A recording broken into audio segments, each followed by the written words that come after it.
As a service technician working on HVAC equipment, you tend to consider the job pretty straightforward.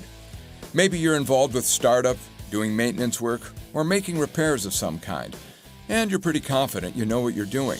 But it's good to remember that as instinctive as this work feels, it's not without potentially severe hazards. Today, we're only covering safe work practices for HVAC equipment pushing 480 volts or less. If you're planning to work on equipment pushing more than 480 volts, do not start the job without additional safety training. That type of work requires a number of extra measures and even more specialized protective equipment to keep yourself safe.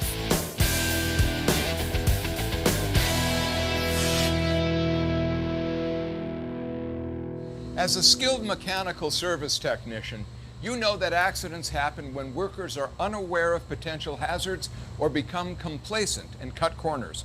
The National Fire Protection Association, or NFPA, doesn't want you to find yourself in either of those situations. That's why we'll explore applicable parts of the updated standard for electrical safety in the workplace, NFPA 70E, paying close attention to the guidelines on work involving electrical hazards. Specifically, the two most important electrical hazards to protect yourself from are electrical shock and arc flash. Electrical shock is a major hazard when working around equipment with exposed, energized electrical conductors or circuit parts. Since electricity always takes the easiest path, if that path is through a body to ground, or if a body becomes part of an electrical circuit itself, well, that would be a bad day for everyone involved. That said, electrical shock is just one of the two major hazards associated with HVAC equipment. An arc flash refers to the light and heat generated from a high-energy electric arc. It's basically an electrical explosion. Arc flashes in the mechanical service industry are caused by a variety of factors. Most of them, 70%, happen when human error causes phase-to-phase or phase-to-ground contact. These arc flashes often occur when a conductive tool or a conductive piece of material is dropped, connecting two phases or a phase and a ground. About 20% of arc flashes are caused by equipment failures. This might be from overheating or warm parts due to poor maintenance or just plain old age. And the last 10% are caused by dust, dirt, debris, rust, or moisture, all of which can wreak havoc on electrical equipment. And this is no small threat to your safety. The amount of energy from an arc flash is unbelievable. Arc flashes produce some of the hottest temperatures on Earth. They can be 4 times hotter than the surface of the sun. And the blast is incredible. The sound is deafening. The pressure can be more than 2,000 pounds per square foot, more than enough to knock a large man all the way across a room. Take a moment to imagine what an arc flash like that could do to an unprotected human body. You can see we're not exaggerating the concern here. You need to protect yourself. NFPA safe work practices call out very specific requirements to keep us safe from the potential hazards of electrical shock and arc flash. These requirements fall into 2 distinct categories: observe appropriate protective measures and wear the right personal protective equipment. Let's take them one at a time. First, what steps can you take to keep out of harm's way? Part of the answer to that question is another question. Are you a qualified person? Techs who have completed their apprenticeship training program and have also successfully completed safety training on the electrical hazards associated with our work are considered by NFPA to be qualified persons. There are 2 boundaries that all qualified persons have to follow. One is a restricted approach boundary for protection against electrical shock. The other is a boundary for protection against arc flash. For qualified persons working on equipment pushing 480 volts or less, the greater of those 2 boundaries is 5 feet. So 5 feet is your standard safety boundary, but again, only when you're working around equipment pushing 480 volts or less. That means that unless you're wearing all appropriate personal protective equipment, you have to stay at least 5 feet from electrical equipment with exposed, energized electrical conductors or circuit parts. And keep in mind, the same safety boundary applies to any conductive objects you might be carrying, at least 5 feet of distance. So those are important measures you've got to take to protect yourself. But that's just the beginning. The clothes you wear and the tools you use are also vital factors in staying safe. For the work that you perform on equipment pushing 480 volts or less, the current version of NFPA 70E places you in Arc Flash PPE Category 2. Here are the minimum requirements that PPE Category 2 directs you to use. An 8-calorie arc-rated long-sleeve shirt and pants or coveralls, an 8-calorie arc-rated balaclava, Class 00 rubber gloves, leather protector gloves over the rubber gloves, safety glasses, earplugs, a Class E hard hat, an 8-calorie arc-rated face shield with wraparound guarding, and leather footwear. There's a very good reason for the strict rules on your PPE. Arc-rated clothing is made from specially treated natural fibers, such as cotton or wool. Synthetic fibers, such as polyester, nylon, acetate, and rayon, melt at low temperatures and stick to skin, making bad burns even worse. But you can easily find clothing that's labeled with the appropriate arc rating. And it's not just about what you wear, but how you wear it.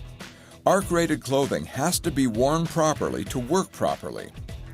Make sure there is no exposed skin or non-arc-rated clothing. The rubber gloves are designed specifically for electrical work.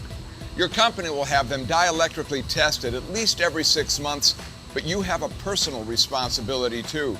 Inspect them every time before you put them on.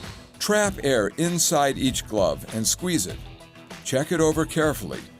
If there's any damage at all, even signs of wear like minor scrapes or scratches, don't use them. And follow your company's procedures for ensuring that no one else uses them.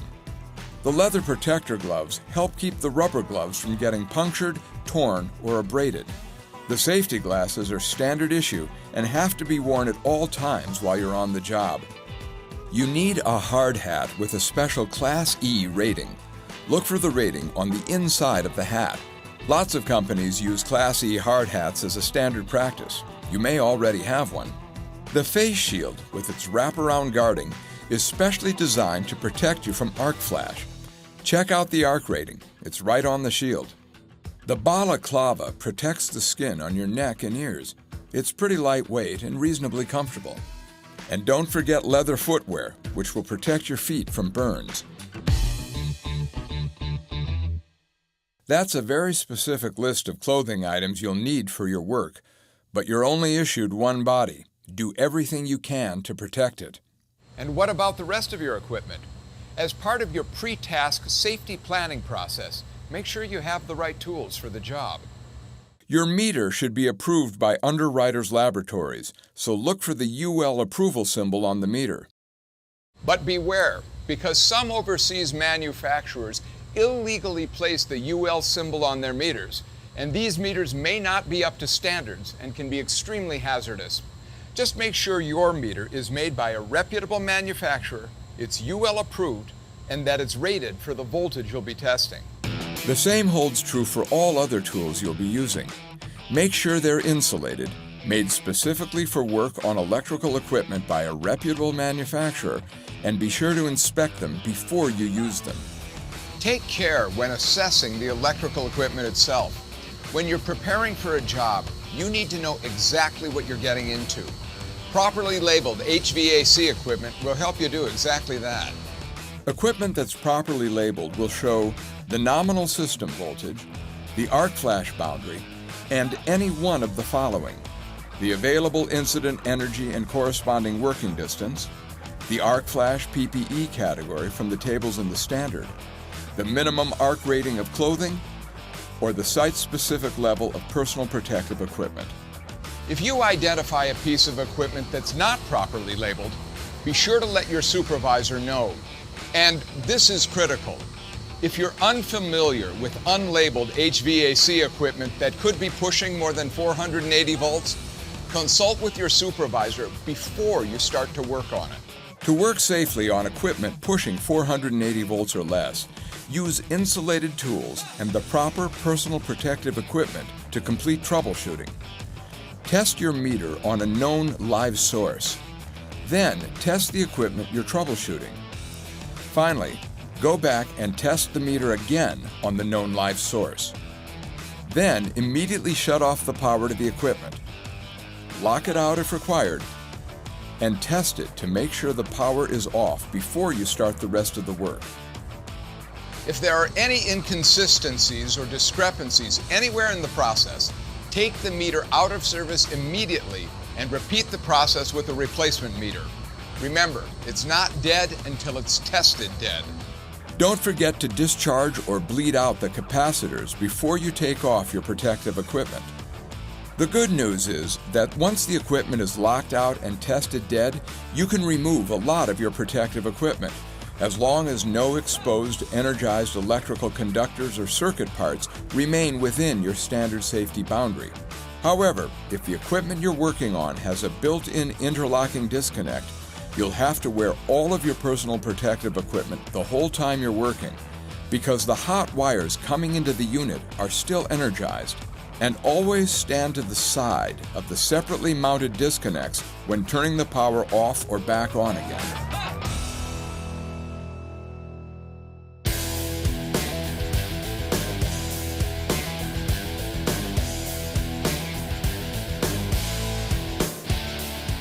Working safely with electricity is a fundamental part of your job.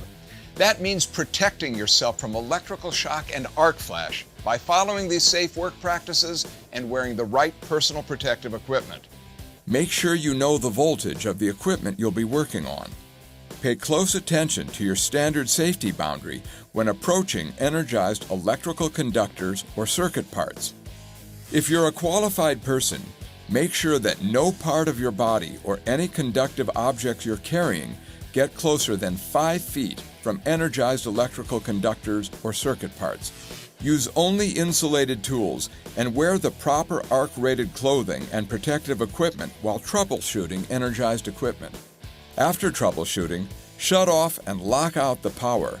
Then test it dead and discharge any stored electricity, such as the current in the capacitors, before making repairs or servicing the equipment. And finally, remember that work on equipment pushing more than 480 volts calls for even greater protection. Make sure you have the proper training and required equipment before you start the work. It's a lot to keep in mind, but every bit of this information is valuable in keeping you safe on the job. You already have a good understanding of how to identify electrical equipment voltage, exposed energized electrical conductors and circuit parts, built-in interlocking disconnects, and the other applicable items associated with HVAC equipment pushing 480 volts or less. Building on that knowledge with what you've learned today will go a long way toward helping you protect yourself from the potentially severe hazards of electrical shock and arc flash.